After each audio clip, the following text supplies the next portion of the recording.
Hello, everyone. Can you hear me fine? Right. So, thank you for being here in person and online for this incredible event. I'm sure to celebrate the launch of Gaar Adams' debut. Guest Privileges is a tender and insightful book that weaves memoir into a chronicle of the lives of queer residents and communities in the Gulf states that pushes against stereotypes and needs to make life elsewhere. Gaar's writing recognizes that the West doesn't get to dictate what queerness looks like and illustrates with nuance how queer communities subvert these expectations of what it means to exist in a queer body in the UAE. Thank you so much for this book, Gaar, and congratulations, and welcome to Lighthouse. Thank you. It's a pleasure to be here. I told Mohammed before we were officially chatting, this was the first bookshop that I bought something in when I moved to the UK. I bought a copy of Gender Trouble, Stuart Butler's work, because I kept taking it out from the library when I lived in London. And I found myself up here and I was like, yeah. So the fact that I'm here is a little surreal. So thank you very much for having me. And thank you all for being here. Okay, we were so excited to have you. Honestly, when for the book kind of like it dropped and I started reading it, I was immediately like, I cannot wait to get into the discussion. But first things first. So I have a very passive aggressive note to myself saying, introduce yourself. So my name is Mohammed Tunsi. I'm a writer and my debut novel, You Must Believe in Spring, was published in 2022 by Bonjour Press. And it's amazing. We're complimenting you now. So the way this will go is that Gaar and I will chat for 45 minutes, and then for the last 10 to 15 minutes, we will pass the microphone to you so you can ask all the questions that you might have. But first things first, violence. So Gaar Adams is an American writer whose work has been published in The Atlantic, Foreign Policy, Rolling Stone, Al Jazeera, Slate, and Vice. He lives in Brixton and is an alumnus of both the Penguin Random House right now and London Library Emerging Writer Programs. Guest Privileges is his first book. So, welcome.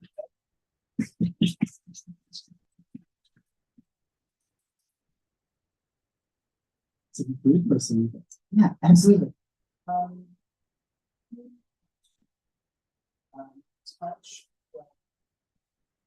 Prologue. This is the first encounter in the book, and it's the only piece that occurs out of chronology. Sort of the reason for that we can get into later. But there's an episode here where I am midway through my time living in the UAE. I'm engaging in an interview with a wrestler and his coach in this very potent space in Sandlot in Dubai. And queerness goes through our conversation initially before it's explicitly addressed. And that's what I'll do. Several moments passed before he spoke again. When he did, I was surprised to hear him start the story, not at what I considered a logical beginning in his homeland, this place I heard so many people reminisce about in these quiet, wistful moments, thousands of miles from friends and family, but in Dubai, a city that was not his. My father came here in 1976, Prashant said. Then on his back to the sea and pointing towards where Dubai International Airport lay nestled in a quiet residential neighborhood a few miles eastward. He raised his eyebrows as he emphasized the year, searching my face for recognition. His father's arrival would have made him part of the first major migration of Indian workers to the UAE after the country's founding was 3 years earlier. Later, I would ask Prashant where his father arrived from, and though he finally said the name of an industrial town, Punjab, he mentioned it like it was an aside, catching the name out with a swift, dismissive wave of his hand, like the carriage returned much later. His father drove lorries for 2 years, Prashant explained, sending most of his wages back to India until his wife died, forcing him to return and care for his children. Between sips of coke, he recalled his father often speaking ruefully about how his time in Dubai was cruelly cut short. I was only beginning, he always said to me. Often he was crying about missing the beats, Prashant said. His father was particularly embarrassed about needing to send his 4 young sons to the local akara, a community Pawani training grounds, to make ends meet. Beshti was the word his father always used, shame. Beshti that he couldn't command the same wages in India. Beshti that he shipped his children off while he was working long hours at odd industrial jobs. Beshti that he sent them to the akara less for the wrestling training and more because they offered food to eat. And so, to alleviate this shame, at the age of 20, Prashant made the decision to leave for Dubai and work as a lorry driver himself. I continued what he could not finish, he said. We watched a group of fishmongers tarry on the opposite side of the market, waiting for a bus to take them back to their accommodation on the other side of Dubai.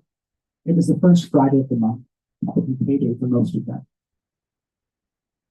And I remembered parking outside Western Union that morning, next to a snaking queue of men clutching little slips of paper smudged with bank numbers. The workers were sending wages home after months, years, even decades away from their families. In the stretch of lingering quiet, I did the math and realized that Prashant had officially been residing in the UAE for longer than he had ever lived in his homeland. I wondered, after 20 years in Dubai, I wondered after 20 years in Dubai, if he even knew any people in this city of transients who would be such a milestone themselves. But I was curious also, after so many years, how much family he actually still had left back. As though he anticipated my question, Prashant put his hand on my shoulder and locked eyes with me for the first time since we sat down. I have not seen my wife for 5 years, he said. The waiter arrived with Mohammed close behind, and the 2 men spread a layer of newspaper on the cement, dining with plates of fish and doughy Egyptian cooks. I wanted Prashant to continue, but the potential hazards of pursuing this line of conversation were foregrounded when I noticed that our food sat atop the courts section of the local government-owned Arabic language newspaper, Arabic Head. I pulled my plate towards me to cover up an article about a Filipino couple sentencing for extramarital relations, punishable in the UAE by a minimum of 1 year in prison. At the time, I mentally crafted a carefully phrased question about Prashant's wife. The topic had already switched back to Hawaii. Even after the conversation shifted to safety, I was struck by how close Mohammed rested his hand to Prashant's body. As the meal progressed, he brushed his hand against Prashant's hip each time he leaned down to the bite. When the waiter brought more food, Mohammed quickly moved his hand away, only to replace it again once he departed. For the rest of the dinner, whenever anyone walked past, I watched Mohammed repeat the same pattern. Withdraw, return. Withdraw, return. I recognized the studied ambiguity in their movements and the hypervigilance as they scanned for passers-by. It was, after all, the dance I had been doing since my own arrival in the UAE 4 years earlier. When the waiter returned again to clear our plates, I watched Prashant fold his hands and place them in his lap, out of Mohammed's speech. Several fishmongers began to linger near us, and I felt our chat grow halting and stilted as our privacy dissolved. In one last attempt to keep our conversation flowing, I lowered my voice and tried to ask how the 2 of them met. Though Mohammed flashed Prashant a quick smile, neither answered. And so, enveloped once more in silence, we sat facing the sea and watched boats navigating the darkness away from the ship waters, away from the sharp breakwaters. When I finally turned to look at them, Prashant had shifted his weight to his other hip, casting his body away from Mohammed, perhaps in a further attempt to steer a conversation that he felt had come too perilously close to the shore.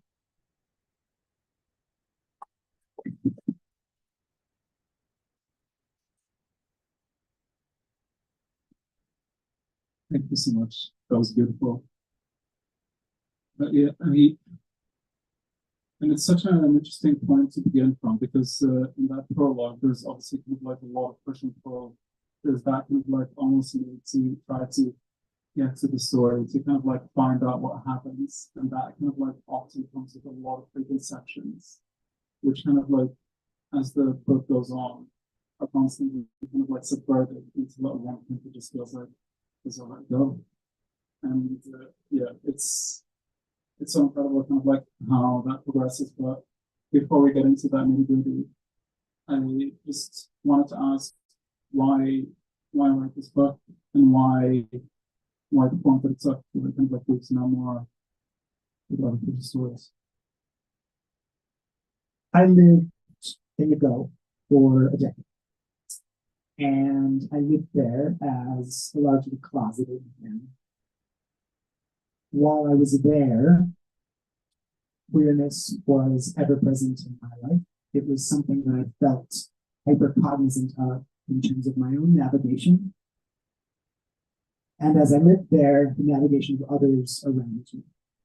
And so, as I continued my journey through this landscape, it felt like this is something I have to reckon with. This is something that's also very difficult to convey to others. So I knew I wanted to talk about queerness. I had an impulse to convey it to others. I have an epigraph here from the Pasolinios, who's an amazing queerist, about queerness being an educating mode of desire, past and present. Right? There's much discussion of queerness being identity, but it's also a mode of understanding things.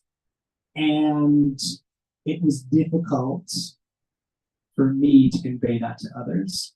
And so the story began as me collecting interviews in a very haphazard way. We can talk more about sort of my entry into journalism formally. But what began here was me having an impulse to understand how queerness worked for other people. And in that, trying to kind of navigate how it worked and helped me understand the world. So that's sort of where it began. How it sort of formally took some type of shape that became this was that I knew I wanted to write about queerness. The landscape in terms of the media in the Gulf was especially thorny, and my ability to write about something like that would have been terrible. So that was not something I could do while I was there. Yet I was gathering these stories and knew I wanted it to take some type of shape. When I left and I tried to sort of put these stories into some semblance of a narrative, I struggled, mostly because I think I wanted to present it as a kind of buttoned down, formal, reported work of journalism. And that felt incredibly false to me. I then encountered many people in kind of the literary landscape saying, this should be a kind of coming of age memoir for you. And that felt super myopic, right? That this would just be kind of my story. When I had access to and this archive of many interviews of people who are queer in this landscape. And so that's how this book began to take shape. Was I knew it, I had this impulse that it needed to include my story, but it had to be centered around other stories. And it needed to include my story because this formal journalism wouldn't work. The nature in which I gathered these stories pushed against this idea of journalistic distance and the kind of ethics that are involved in gathering interviews and stories. And so I needed to confront that in the book. That had to be present in the book. It couldn't just me be saying, here are a bunch of other people's stories, let me report them to you. I was implicated in the gathering of them themselves. And so that's how this sort of Frankenstein of memoir and reported journalism came to be. So that's sort of the shape that it had to always be. I find that so interesting though, because kind of like right after the prologue where there is that push and pull to kind of like try to gather this story, almost kind of like to excavate it. The chapter right after is very personal and is very much kind of like about actually finding and showing care and kind of like in a very personal way that kind of like transcends language. Like you have this line from that chapter with that's a wordless fluency. And that for me kind of like embodies a lot of what this book tries to get at. And I guess what you're talking about there as well, kind of like the line where that journalistic language fails and where kind of like the other thing begins. And yeah, it's the manner in which relationships are developed in a queer landscape, perhaps especially in this queer landscape, is across and between languages. It is conducted in second and third languages and involves also a kind of wordlessness. I can actually do it very quickly. There's a moment where that things crystallized where I was in a barbershop and my foray into this landscape felt fraught. I was hyper cognizant that I was an American who had studied Arabic, and yet my fluency in English was not helpful in these landscapes. And in many instances, my ability to speak Arabic also wasn't especially potent. In these landscapes, many of these barbershops were run by Indian, Bangladeshi, Pakistani barbers who spoke a variety of languages, Arabic not being one of them, or not being a primary language. So at first, it felt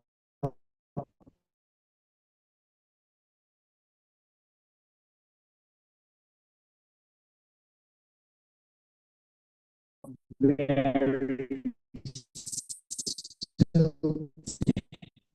uh,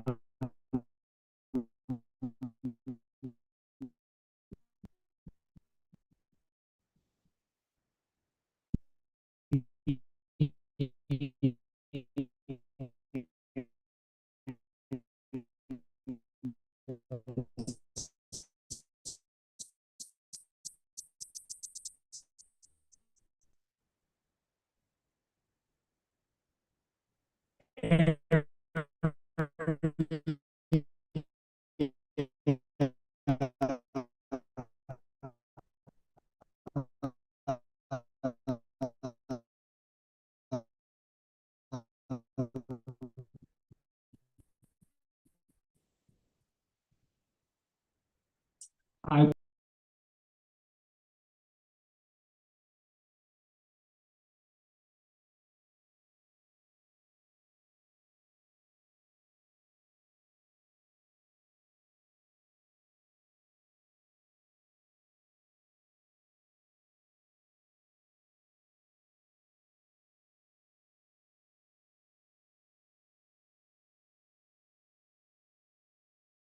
where kind of like just moves his hand over your eyes, and you talk about kind of like how nobody before had ever actually touched your eyelids in kind of like such a gentle way.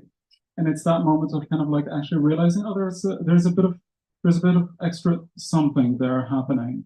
Yeah, just kind of like a bit of another undertone. And yeah, the subversion of the language and kind of like preconceptions happens constantly. And again, when you start cruising in Abu Dhabi and you meet Tahsin, where there's kind of like almost a confusion about certain terminology and certain language. I don't know if you want to talk about that. I absolutely can. Yeah. Cruising was something that, as I said, was a way through and a way into a life that made sense to me in America. It is furtive, it is hidden, and yet it's ever present. It's very clearly in spaces that perhaps to a non-queer eye don't seem apparent, and yet to me, in having those impulses, felt like, oh yeah, this is fucking there, and it's there, and I see it in this bathroom, I see it in this space, this park, and so arriving into a place where queerness is ostensibly illegal, it would be very easy to say, oh, that can't exist. Surely that doesn't exist because one is imperiled. And yet it's ever present. It's in so many landscapes. And it was something that I found in some ways, the easy narrative would be I sort of stumbled upon it, but the actual truth is that I instinctively sort of hunted it out, and I didn't really actually need to hunt it that much because it was suddenly there in front of me. Suddenly I was confronted with it. Suddenly I found it. And again, it was, yeah, because it was after you had gone out in the middle of the night, just wandering to the barber shop and then kind of like carrying on, kind of like with that impulse. And I found kind of like that transition to just be, yeah, just so interesting because it shows us what kind of like how as humans we kind of like instinctively do have that desire to kind of like seek out that care, seek out that connection, and just seek out sex with other people as well, which yeah is when especially kind of like yeah in a queer body in the UAE can feel very much like it's restricted from you, but then kind of like finding others actually kind of like prohibit us from imagining that possibility. It's almost because we didn't have the language for it, we couldn't see it happen. Yes. And this was something that I encountered in speaking with other cruisers, which was that the impulse is always there, the landscape is always there. Many of the people who are engaging in these acts in public spaces are familiar with this pattern, which is beguilingly familiar everywhere. And there was a kind of camaraderie. It can be a very charged space, right? Where perhaps one decides to walk past someone else because one isn't attracted or isn't feeling it in that moment. And yet there's still a recognition of, I see you here. This is a language and a space that I understand. Where I'm from, where I am now. I love that. Yeah, and as well, kind of like the kind of community that builds around it, where at one point you kind of like realize, that my role right now is to actually watch out for potentially kind of like police or other intrusion that might compromise everyone, and my role is to protect and otherwise kind of like yeah, if you have a moment where you can like proposition someone and they're open to it, then yeah. Yeah. Yeah, it can be a freewheeling environment, right? There can be triangulations, there are certainly power dynamics, there are reversals of role or subversions of role where someone may be engaging in an act of sex or about to, and then someone else comes along and shifts that, which felt sort of symbolic of the journey through this landscape as well. But these spaces felt like there is a fluidity, there is a movement between roles, between relationships that felt free, that felt open, and I think also felt joyful, which is something that was often very difficult to convey when people ask me, oh, you're living in this landscape that's so oppressive. But in fact, there can be a sort of euphoria, there can be a joy and a freeness that's found in these particular moments, these communities. Absolutely.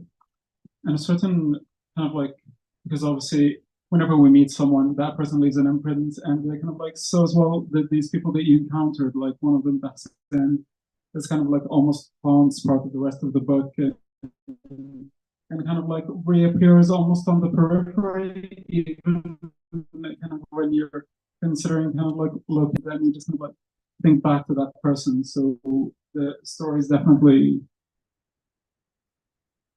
besides kind of like haunting, it does feel like they kind of like all carry through as like a massive cohesive thing, and then they do kind of like arrive at a very interesting point at the very end.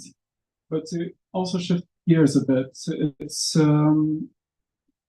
I think it's kind of like interesting how you're right about it, because a lot of people also see the UAE as kind of like this kind of like city and or like space that's kind of risen up from the sand from nothing, that has absolutely no history, but also kind of like the way that you engage with the space also subverts a bit of that and kind of shows that there is a lot more to the space than what people think of it as, kind of like all of these new developments.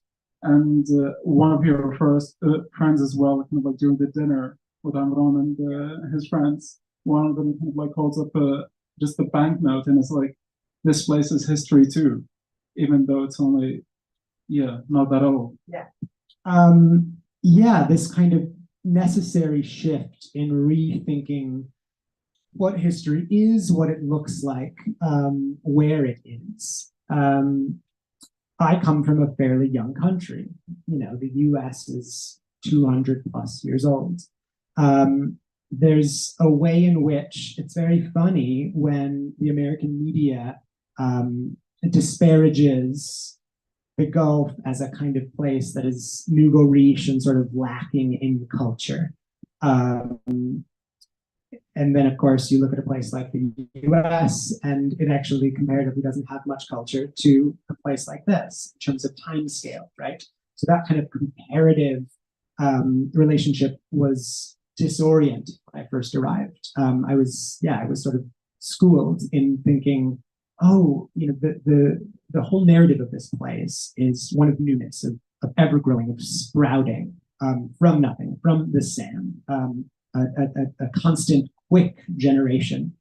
And then feeling like, oh, suddenly I have awareness of old buildings that exist here. And then also in these moments, being told by populations that are not citizens, migrants who are coming through this landscape, actually, that's the easiest narrative. There's a much more difficult, nuanced narrative, which is that there are things that are 50 years old that have a kind of history that is forgotten, that its history, its existence is told through the stories of migrants, right?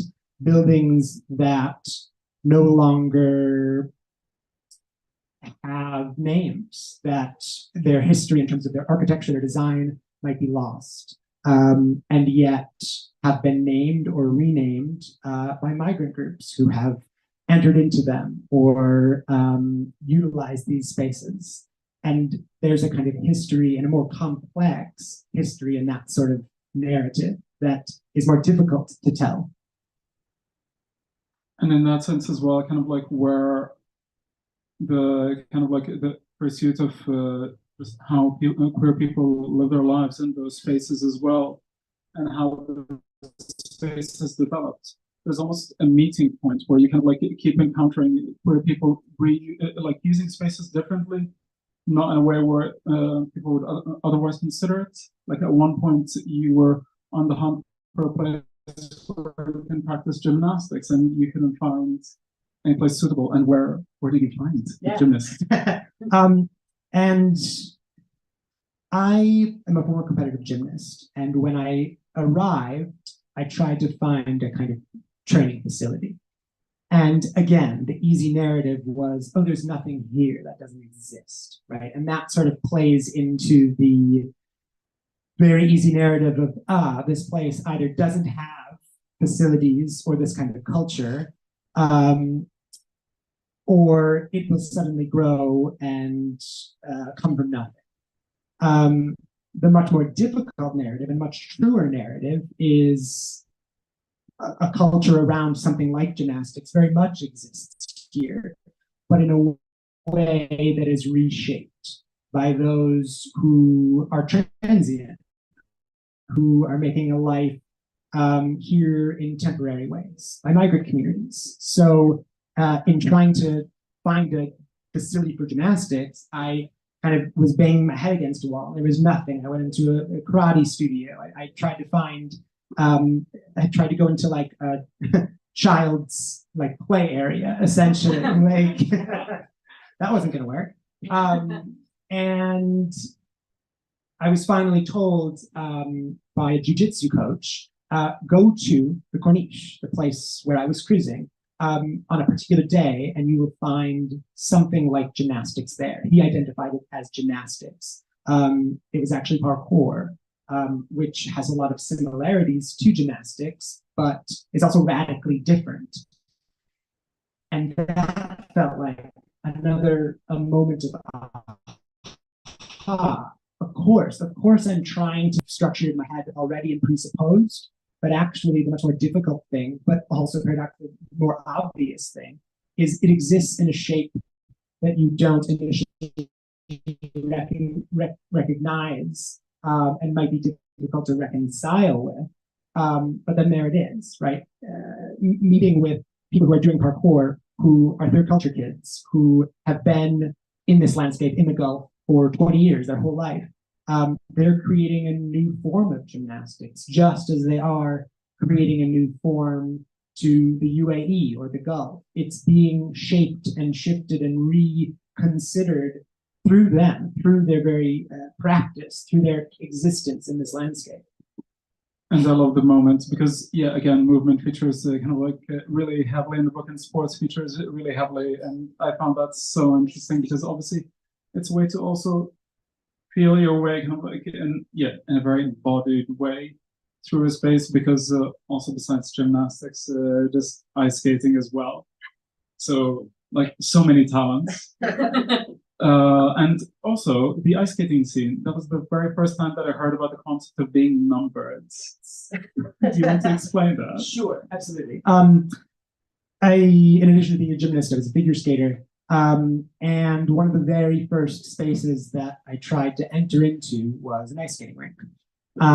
It felt familiar. It was always a place of refuge for me in Midwest America, ice rinks, right?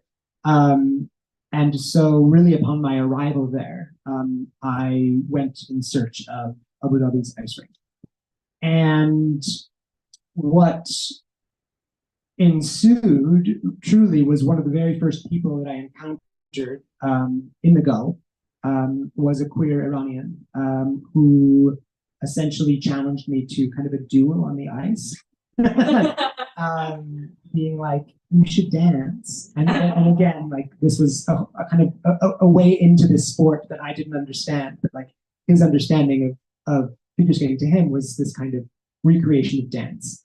And it felt like, oh gosh, I don't know where this relationship is going to go. And I thought, oh, I get this. I think he's hitting on me. He gave me his phone. I got his phone number. He left it for me as a piece of paper, essentially atop my skating bag. And my initial impulse, because I had arrived truly that day, was, gosh, I've read about this in a CNN or maybe it was a New York Times article, right? Like there's this phenomenon called numbering, where Saudi men will drop their numbers into like women's handbags in the mall.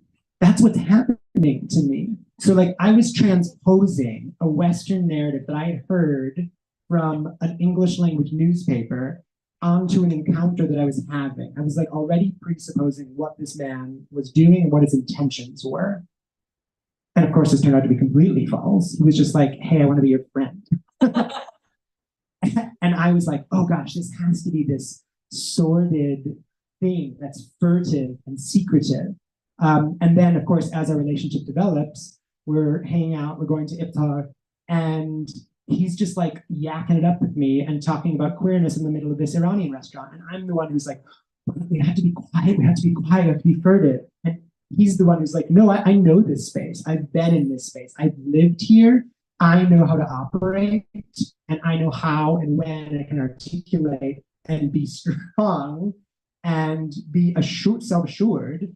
And I'm the one who's trying to sort of rein him in because of my own fear, because of my own preconceptions. The Western media narratives of the Gulf do your head in, essentially, before you arrive.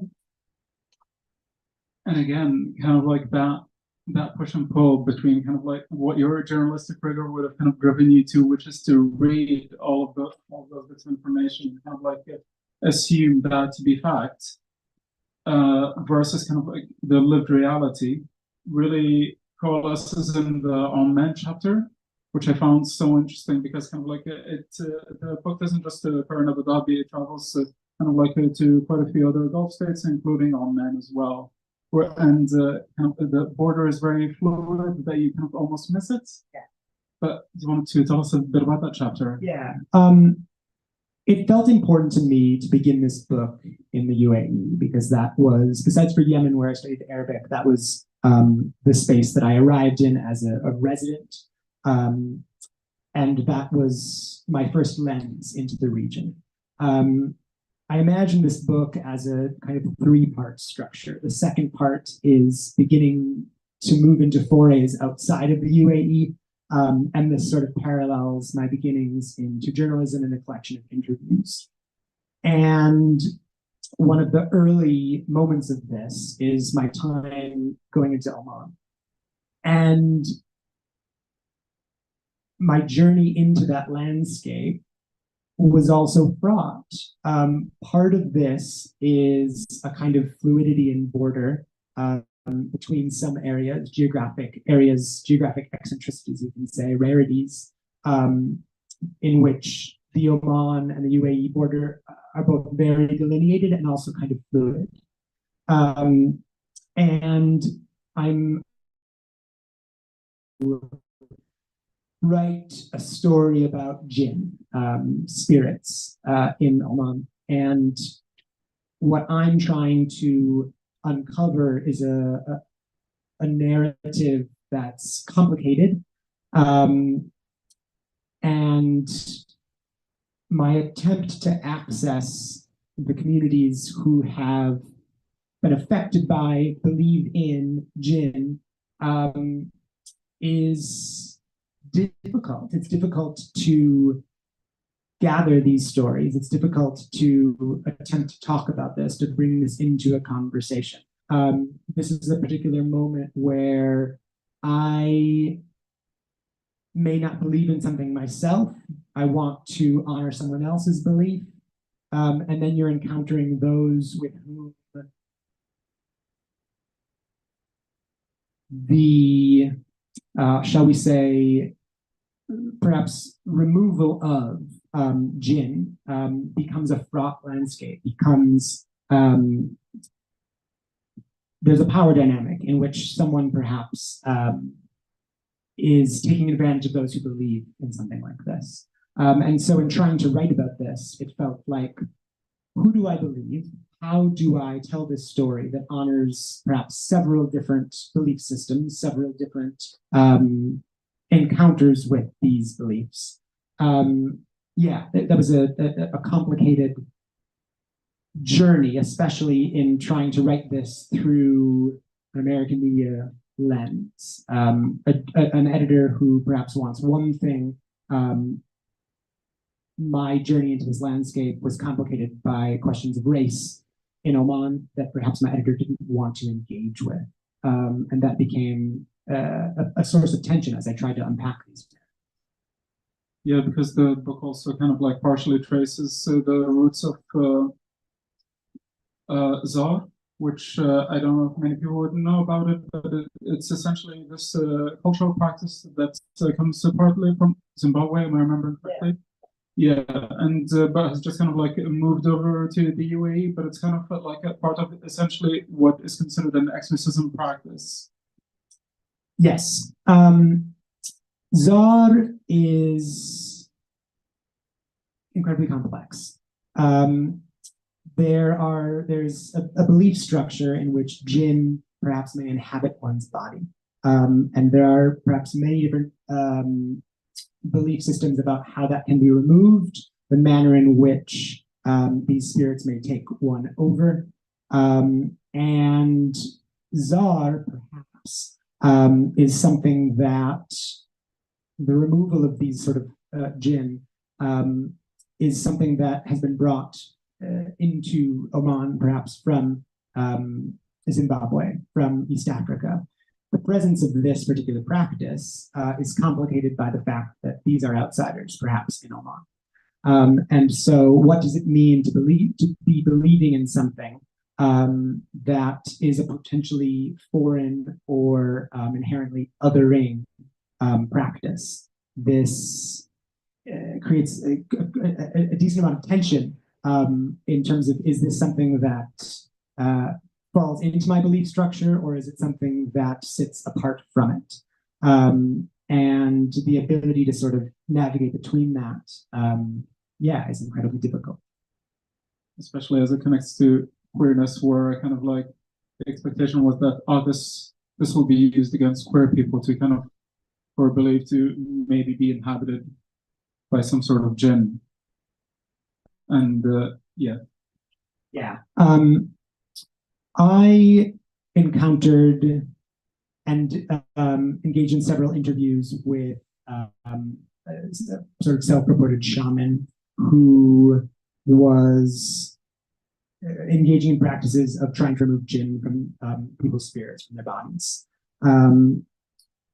I wanted to understand if he had beliefs in which queerness mirrored or paralleled jinn. I engaged in some interviews with two men who were treated for jinn because they were queer. I wanted to understand those who were engaging in these removal practices in Gaar. How do you square this with your own belief systems? Is queerness a kind of affliction? Is it something that can be removed? This felt part and parcel with how I understood conversion therapy, and feeling as though those parallels were undeniable. And so it was in these landscapes that I felt like this is thorny territory. Is this person who's engaging in this practice taking advantage? Is this something that might be alleviating? And the ability to write through that was complicated by the fact that some of these practices, as I said, were seen as inherently foreign, which complicated the ability to understand it, to talk through it, both with Omanis and then, of course, with an American editor who perhaps didn't want to get into all of that, essentially. That became something that was too complicated. And again, another moment where this needed to be a book-length project, because this perhaps doesn't fit into media narratives that want to be published, essentially. Yeah, and an editor who thought it wasn't spooky enough. Yeah. I wanted to write a piece about the presence of jinn in Oman, the presence of spirits, and one particular town, Bahla, where they're seen as ever present, where there are several people who essentially do these kinds of removal practices. And when I was in this, in this city, in this town, I felt like the narrative that I wanted initially to construct felt like a story about belief systems. When I left, it was a story about racial tension in Oman and colonial history in Oman, the ways in which Portuguese history affected these stories, the ways in which East African migration into Oman affected these stories. And the ability to concisely convey that in an article was essentially not accepted. And that became, yeah, incredibly frustrating in trying to unpack these stories in the sound bites, essentially, that were admissible and allowed in the articles that were going to be published. So this is your 5-minute warning. You'll get your chance to ask a few questions. Until then, we want one more reading.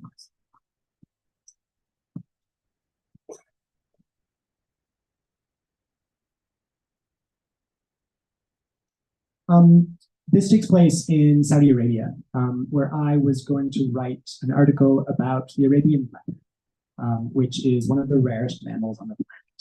I had done previous research and had written articles about its presence in the Yemeni-Omani border, and how it was kind of the last viable location for minerals to exist. I was then drawn to write about this conservation program that was taking place in Saudi Arabia as a potential landscape for the regeneration of these populations. And so ostensibly, I was going to Saudi Arabia to write about this. I had a few days in Jeddah where I was preparing to go elsewhere to write this story. And I found myself not doing the research I needed to do, or being aware that I could do all that later. And so I found myself in Jeddah wondering, what am I doing here? Why actually haven't I given myself time and space to write something else? I'm here for a few days. And it became clear that my intentions were again to find queerness, to understand how and where it operates, especially in this country where it is more severely criminalized than perhaps anywhere else in the world. And I found myself engaging in practices, again, public sex, where it could be apparent, where it was visible, where it was discoverable. And so that's where we're going to head. I decided to climb into the back seat of Najee's black SUV only after Hamid sat squarely in the front. I had a moment's hesitation about where to sit. A window seat meant that I might be spotted from the outside, but the middle meant I couldn't quickly jump out of the car if I needed to. I decided on a compromise. I would sit in the middle, but without my seatbelt fastened, keeping my hands hovering at my sides above the upholstery, studying Najee in the rearview mirror. I considered all the competing scenarios that could unfold on the way to our destination. Getting pulled over by the police, blackmailed by this man I had just met, whisked out to the desert before I could get my bearings. I thought about them, I realized, to distract me from the immediate peril we were embarking on. 3 men of different nationalities checking into a hotel room late at night. Neither Hamid in the passenger seat nor Najee behind the steering wheel said anything as we drove, so I stayed silent. We made our way through the tightly knitted streets of Outer Waste, one of the oldest parts of the city that once housed fishermen and sailors, but was now largely home to migrant residents who worked low-income jobs. I had read a recent report that more than half of the migrant residents who lived in its cement buildings had lived there for decades. I thought about how much humans could withstand when they needed to. I tried to peer into Najee's face, but it was obscured by the angle of the mirror. I was put slightly at ease by how he kept his hand on Hamid's lap, but then also unnerved when I saw him move it compulsively each time we crawled to a stop at an intersection. The act seemed to demonstrate both his willingness to push up against a boundary and also his acute awareness of everything that was at stake by doing so. He was risking everything. We were. I regarded us as a collective, 3 of us pulling into a dark parking lot. Najee parked his car outside of a cement building and got out without a word. Hamid explained that Najee could check only the 2 of them in. I watched Najee stand before a cramped reception just beyond the dirty glass door. When he pointed to his car in the parking lot, I instinctively ducked. There was no law specifically preventing men from renting one hotel room together, like there were for unmarried straight couples, but I had read stories of entrapment and arrest of gay men in Saudi hotels, and our late arrival felt like a beacon of wayward intentions. While we waited for Najee to check in, I asked Hamid where the 2 of them usually met. He explained that sometimes they had sex in his car, but that it was a last resort. And because Hamid lived with 4 other men, his cramped accommodation was out of the question. This hotel was both the cheapest and safest option, he said. I asked why they couldn't go to Najee's house.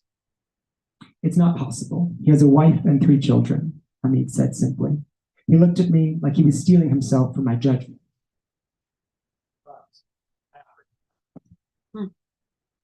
I thought of all the times I had followed men with wedding bands into the woods of Wisconsin. I asked Hamid if it bothered him that Najee had a wife, but he shook his head. He explained that all the boys he had been with in Malabar also bragged about their girlfriends. He was given the nickname Kundan at school, a derogatory term for a man who had sex with men. But all of them wanted me, he said, with the same measure of pride I heard when he first spoke of Najee's affection for him. This boasting seemed to stand in direct tension with what he said earlier about shame and trying to push away his urges, but I recognized the dissonance. In matters of lust, perhaps, this tension was irreconcilable. What one wanted as an ideal in their mind versus what they craved at the core of their body, or more precisely, what one wanted versus what they needed. Do you trust him? I asked. Hamid only nodded, and I watched him stare at Najee in the lobby. I remembered all the men who hadn't just wanted to explore my body in a park, but had tried to coax me into cars and back to houses, how I had mere seconds of appraisal to judge a quick display of body language and eye contact. All those times I had managed to extract myself from potential danger with a stranger's hand already on my thigh.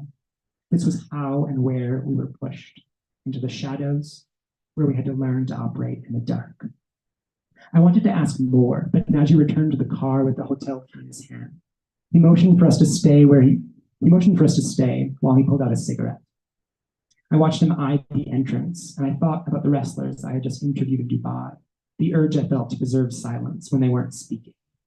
I could see him mulling something over. We will wait for a shift change, he said. A Filipino woman comes after. But you have wasta, Hamid teased. I considered the term. It was an Arabic phrase reserved for people with clout, people who could make things happen. But the word also wielded a cutting edge of disparagement, suggesting nepotism, or at least an imbalance of power. After Hamid had dialed Najee's number on the Corniche, he told me with some pride that Najee was a businessman. But that certainly didn't offer enough wasta to circumvent Saudi morality laws, I thought.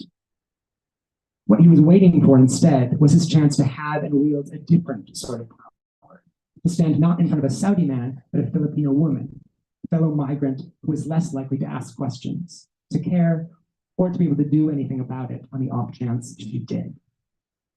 Najee leaned out his window and threw his half-finished cigarette to the ground. It was time. This man who I had just met studied my face for the first time through the rearview mirror. It was not the stare of cruising, but one that had seemed to assess my own proximity to power. Najee handed me the keys to his car and explained that he and Hamid were going to walk in together. I was to wait for a few minutes to go to their room. They only had a double, he explained, so it would be suspicious if all three of us walked in together. Stop there.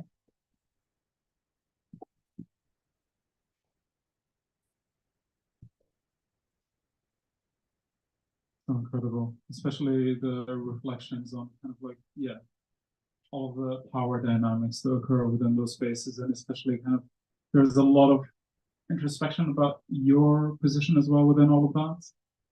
But I will turn it over to the audience. Do we have any questions in the room or online? There's a few online, so if you guys will do those first, and then you can shoot up. So the first one is from Manuela, who says, were you able to share drafts or proofs of the book with any of the people you interviewed? And if so, what was their reaction and response? Yeah, it was really important to me that the stories that made it into the book were people who obviously understood, agreed to, accepted, were interested and excited about that opportunity, that possibility. Anonymization occurred.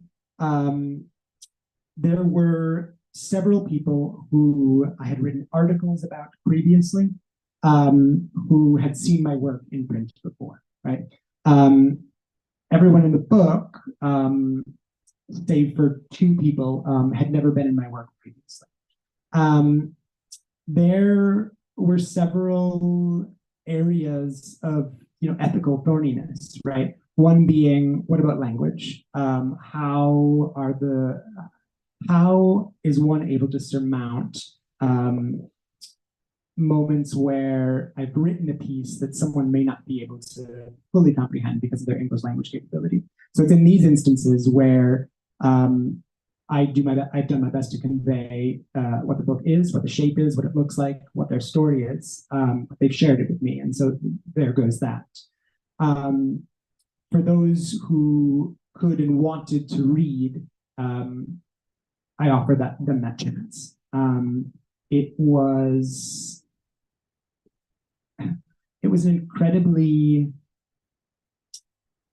it felt incredibly important to have the input and the opportunity for those who could be and could have their stories heard and understood to read this before it was out. So yes, absolutely. Is there one in the room? Otherwise, there is another one online. Okay, this one's from Noor. Are there queer writers and narratives that shaped how you approach this book and that we should read next? Absolutely. One of the things that felt important to me was the kind of queer lineage that this book is a part of. There are queer writers that felt like they needed to be in the actual narrative itself, and are mentioned, academics and writers, but there are also works and writers who could not appear within the narrative itself, who I still wanted to acknowledge. And so my acknowledgement became a kind of atypical space, where I wanted to create and sort of trouble the sort of organizational principles of a bibliography, a works cited list. And so I created kind of 3 different groupings, essentially. Books on kind of migration, works of art, things that cross genre, migration, queerness, and the troubling of both of those categories, queerness and migration, which felt part and parcel of this book. So the acknowledgement section, Sarah Ahmed, there are plenty of other writers in here that I think continue to go through this work and will fundamentally impact the rest of my writing moving forward. Okay. Any questions in the room? There are more online. You're all being very shy. Okay. So this one's from Sarah. Is excavating queer women's lives in the region a more challenging endeavor than queer men? And was there something out of bounds to you as a researcher in those queer spaces? Yeah. This is something that I needed to confront head on, which is that the stories that I initially pursued, the communities that I initially engaged with, were often physically charged, were in spaces where men were ever present. And there's a duality to that, right? One is in which those are the spaces that I was drawn to, right, erotically. But then also the nature of migration in the Gulf is that there are more men there. So there's that challenge already. On top of that, it became abundantly clear to me that in putting queerness and migration in conversation, I was suddenly hypercognizant that local stories, Emirati stories, were not present here. Khaliji stories were not present here. And that was something that I felt very concerned about, that I was writing about a landscape without the voice of those who have citizenship. And yet 4 out of 5 residents here in this region don't have citizenship. And so access to women's stories in some regards became easier in thinking about the people that I was encountering, the women that I was encountering, who were Filipino, who were Indian, who were Bangladeshi, and their space in here is more limited. I think I have to be really honest about that. And yet what unlocks a lot of that was the story of a woman who is a dual nationality and also has Emirati citizenship, which kind of troubled a lot of the narratives that I was already constructing. So it was more difficult to access those spaces and communities, and yet I tried my best to have them present in the narrative as well. So shy in here. Don't know it? Manuela has another question. What are your plans for your next book? What is the next big project? Great question. to be beholden to and responsible for people's stories was an incredible weight here, to respectfully, honestly, truthfully, fully tell them. I, right now, I'm engaging in a work of autofiction. I'm wanting to look at queer family making, and the ambivalence of recreating the nuclear family in queer lives, queer families, and what a queer family can and should look like. There are interviews that are going to be a part of that. What exactly that shape is to be determined. But yeah, that's where I'm heading next. Can't wait for that. Any questions in the room? Hey, Gaar. I wanted to ask about the title of the book. Yeah, what it's such an interesting title. Could you talk a little bit about it? Definitely. I'll just repeat the question for viewers online. So the question was about the title of the book, Guest Privileges, and asking you to just hear a bit more about that. Yeah, it actually came to me really early. The notion of hospitality needed to be in this, and feeling like I was a guest was something that was always there. I was spoken of as a guest. I felt like a guest. And yet the tension, push and pull of having an American passport, being a white man in this landscape, was something that I had to confront very explicitly in this work. And so the two of those words together felt like they were in direct conversation. There's also kind of a ghosting through of guest privileges in terms of thinking about like hotels and spaces that are accessed and accessible by an upper class, and feeling like questions of class are ghosting through this as well. So I wanted it to feel kind of multi-layered in that regard. I think that's all the time that we have. So I'll just ask you to all please join me in thanking Gaar again for just talking to us about this incredible new book. Gaar will be able to sign books over on the other side. So yes. Thank you all for being here.